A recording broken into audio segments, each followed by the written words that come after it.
In early 2024, a grainy sonar image from the deep Pacific promised to solve an 80-year-old mystery. The ghost-like shape of a small aircraft resting on the ocean floor electrified the world. For a few breathless months, it seemed the final resting place of the world's most famous female pilot had been found. But it was a false hope, a natural rock formation. The mystery endures. So if Amelia Earhart's plane isn't there, where is it? We must be on you but cannot see you. Gas is running low. The static returns, then falls into an unnerving silence.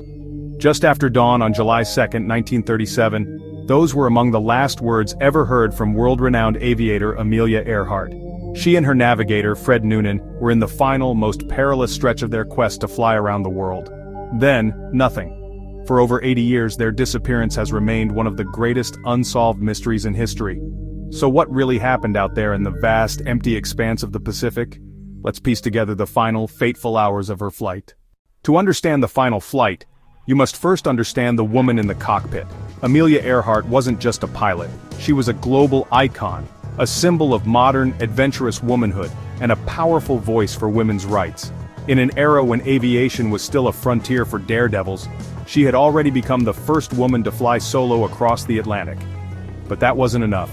She set her sights on the ultimate prize, to be the first female pilot to circumnavigate the globe. Her partner in this dream was the Lockheed Electra 10E. This was no ordinary plane. It was a state-of-the-art twin-engine flying laboratory, heavily modified for the 29,000-mile journey.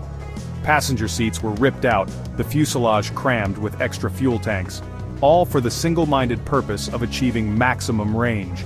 By her side was Fred Noonan, one of the best aerial navigators of his time, a man with deep experience charting routes over the Pacific for Pan American Airways. Their quest wasn't without its warnings. A first attempt in March 1937 flying westward ended abruptly. During takeoff from Honolulu, a tire blew, the plane ground looped, and the Electra was severely damaged. Lesser spirits might have quit, but not Amelia.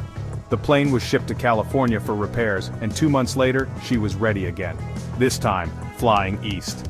That unwavering determination was the essence of Amelia Earhart, and it's the same spirit that carried her across continents toward her destiny in the Pacific. Setting off from Miami on June 1, 1937, Earhart and Noonan began their eastward journey.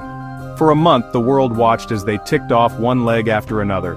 They crossed South America, the Atlantic, the red deserts of Africa, the monsoons of India, and the jungles of Southeast Asia. It was a grueling flight that pushed both human and machine to their absolute limits. By the time they reached Lae, New Guinea on June 29th, they were exhausted but triumphant. They had flown over 22,000 miles with just 7,000 to go. But this was the most dangerous section, all of it over the open Pacific. Their next stop was Howland Island, a tiny, uninhabited coral island just 1.5 miles long and half a mile wide, a mere speck in the world's largest ocean, an impossibly small target to hit. In Lae, the Electra was loaded with over 1,000 gallons of fuel, making it dangerously heavy. The plan was simple on paper but incredibly risky. Noonan would use the sun and stars to get them into the vicinity of Howland. As they got closer, they would use radio direction finding to home in on the U.S. Coast Guard cutter Itasca, dispatched to the island to act as their radio beacon. As they made their final preparations, neither Earhart nor Noonan could have known that this leg of the journey, the one to lead them home, would instead lead them into legend. Just after dawn on July 2nd, the Silver Electra lumbered down the runway at Lae and lifted into the sky. For hours, the flight seemed to be going as planned. But as they entered the final, critical phase, the delicate dance of technology and communication began to fall apart. The plan hinged on a two-way radio link that never truly connected. The radio logs from the Itasca tell a story of mounting frustration. Earhart could transmit, and her signals grew stronger as she approached, but she repeatedly said she couldn't hear their voice transmissions in return. There was a fatal disconnect.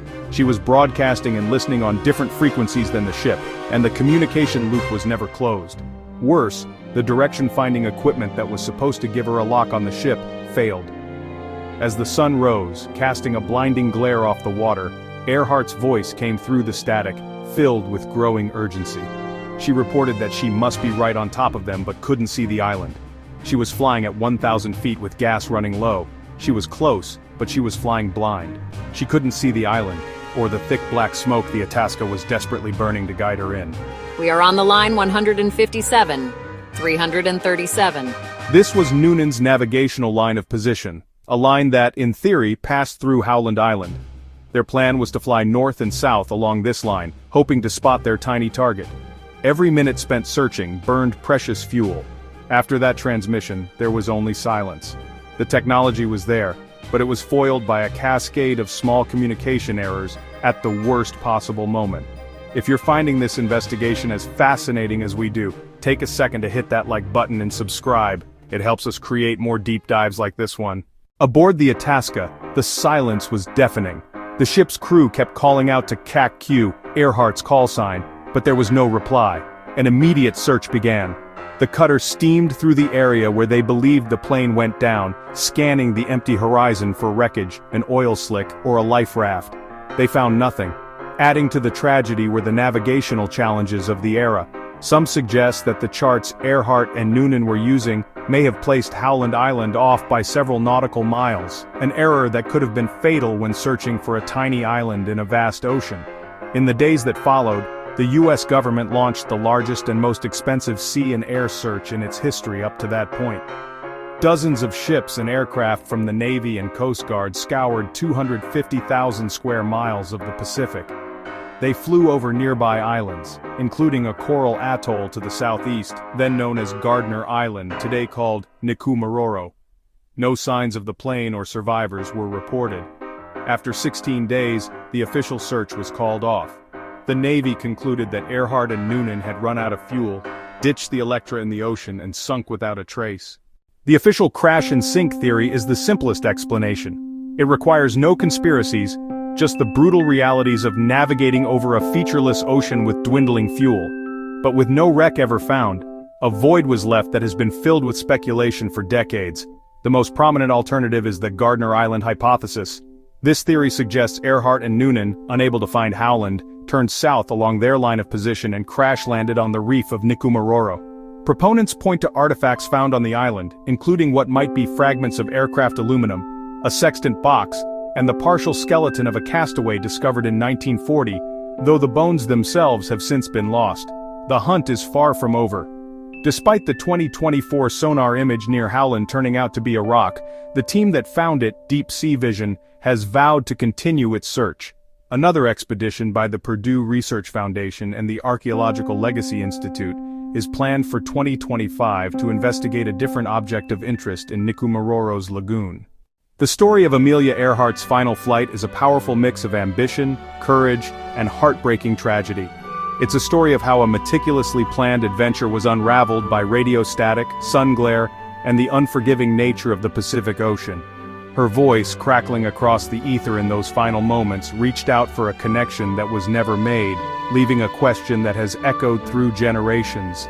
For over 80 years, the fate of Amelia Earhart and Fred Noonan has captivated the world.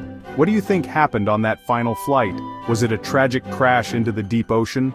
Or is there more to the story, a tale of survival on a remote island? Let us know your theory in the comments below.